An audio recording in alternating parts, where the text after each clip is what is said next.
you've got to feel there's something very strange in all of this that ties it all together to some kind of a conspiracy.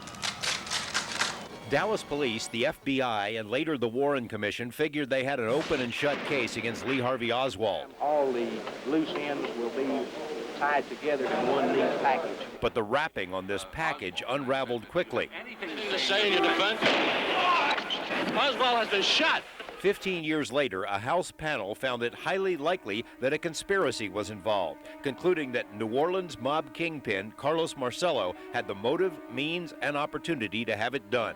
Like other mobsters, Marcello was under intense pressure from the Kennedys. FBI wiretaps overheard several mobsters talking about a hit on the Kennedys. Chicago's Sam Giancana, whose family controlled Las Vegas. Johnny Roselli, the Don of Las Vegas. Jimmy Hoffa, whose union funds built Las Vegas. Marcello himself, who had hidden ownership in the Tropicana Hotel. And Santos Traficante, Marcello's man in Miami, who had a piece of the Sands Hotel. Investigator Ed Becker, who worked for the mob-run Riviera Hotel, says Marcello even told him how it could be done. Carlos had said, what you do is you get a nut and you put him up in front and he does all the dirty work and you're clean. What the Warren Commission failed to uncover is that Marcello already had a, quote, nut.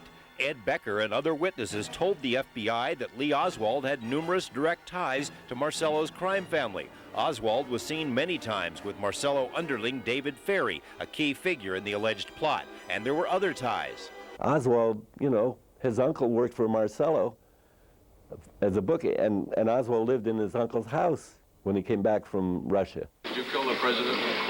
No, I've not been charged with that. But who could have coordinated a murder conspiracy? Some investigators say the likely choice was Johnny Roselli, the Las Vegas fixer who had worked closely with Marcello, Traficante, and Giancana.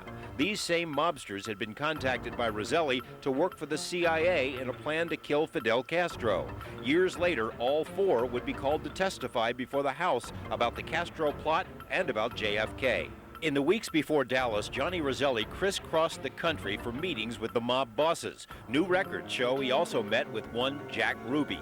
But just before the dark day, Roselli disappeared. He was under surveillance the full time. The week of the assassination, they lost him. All of a sudden, he disappears.